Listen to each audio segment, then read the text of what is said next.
Have you allowed any dreams to get buried in you?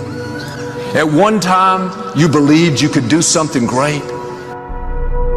I do not believe that any of us have dreams that were not given to us for the purpose of accomplishing those particular dreams. All of us have things that we're believing for, something that we want to accomplish. Deep down, we know it's a part of our destiny. We can feel it so strongly. But then we hit some setbacks. We didn't get the promotion. The medical report wasn't good. Or a relationship didn't work out. Life has a way of pushing our dreams down. They can become buried under discouragement, buried under past mistakes. It's easy to settle for mediocrity even though we have all this potential buried on the inside. What did you used to be excited about?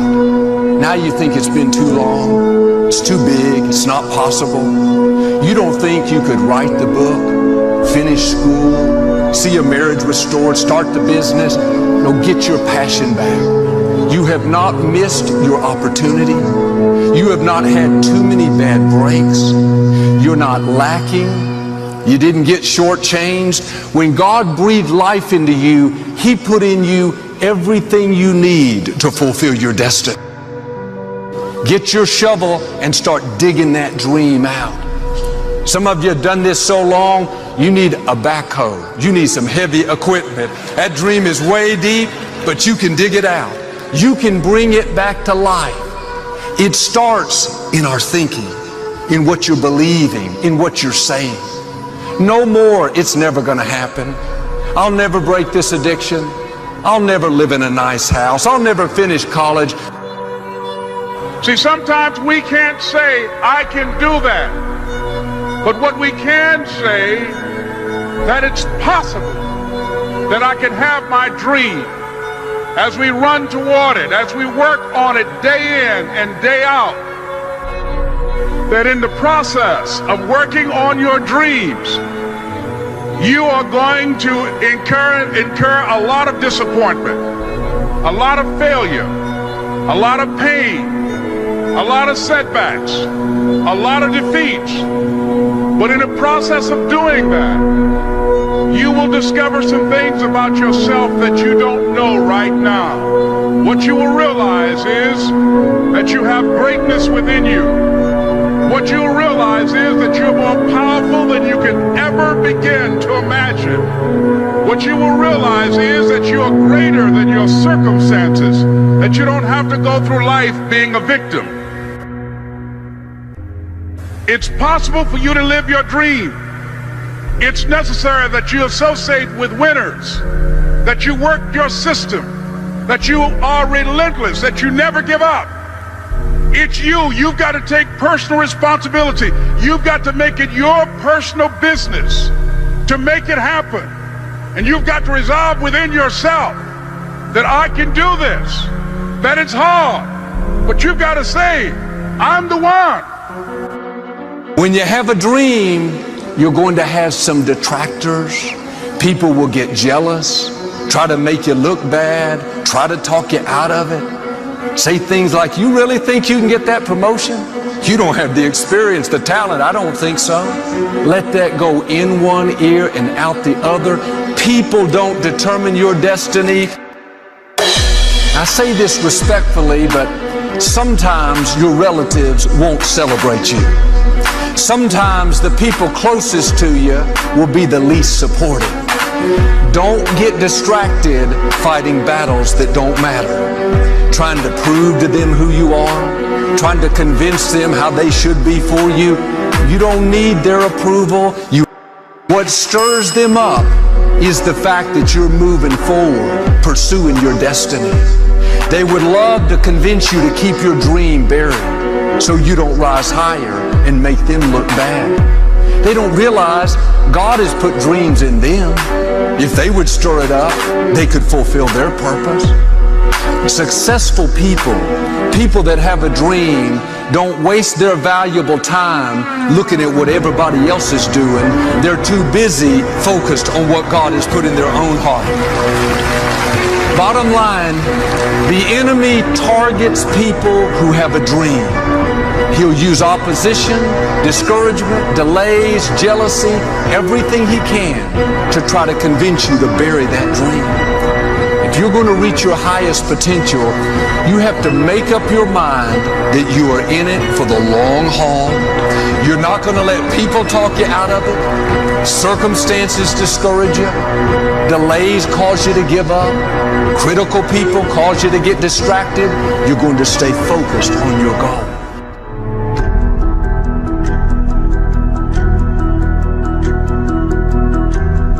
There are certain things that will happen in your life that make you pick up the pace, that slap you out of your stupor and say, this ain't no time to cry.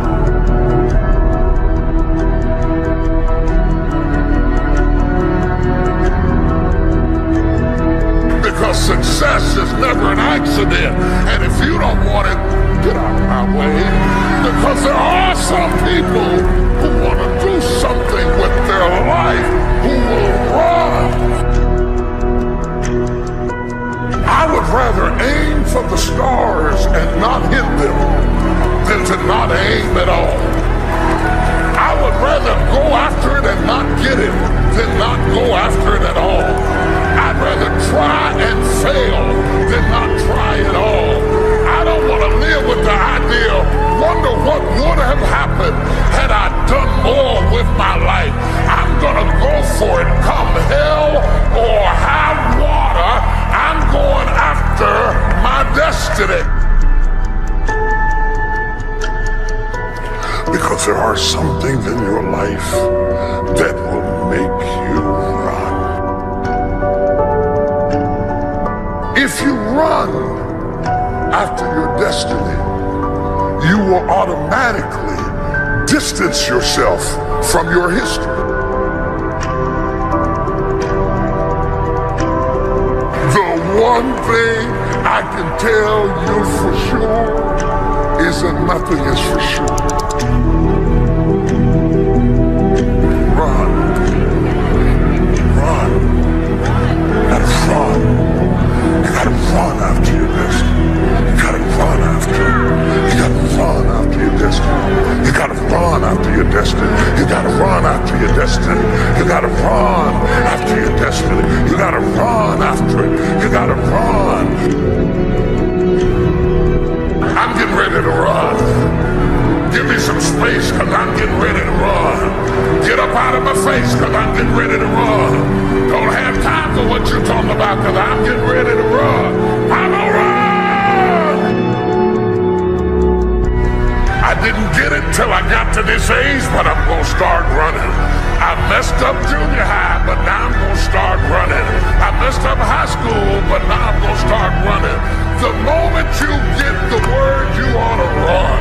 The Bible said, the day you hear my voice, harden not your heart. When God gives you a chance at an escape, don't be cute. Run after your destiny. My God, run! Run! Do y'all hear me? Run! Run after your destiny. Run after it. Run after it. Run! Don't be ashamed. Run! You gotta run after your destiny. You can't stroll after your destiny. You can't walk after your destiny. You gotta run.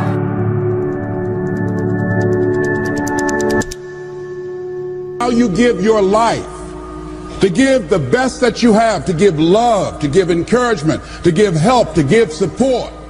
If that's what your life is about, whatever you put out here, ladies and gentlemen, I guarantee you it's going to come back. Now, the reason that most people don't give is because they operate out of a consciousness of scarcity. They don't believe that there's enough to go around. They can't see themselves having the capacity to give. They don't believe that they have anything to offer. They don't see themselves as an opening for the universe to work through. So if you begin to look at this new era that we're in, begin to see yourself as an opening for the universe to move through, to work through, to make a difference in life. See yourself being used by life to improve the quality of life, to expand and to grow.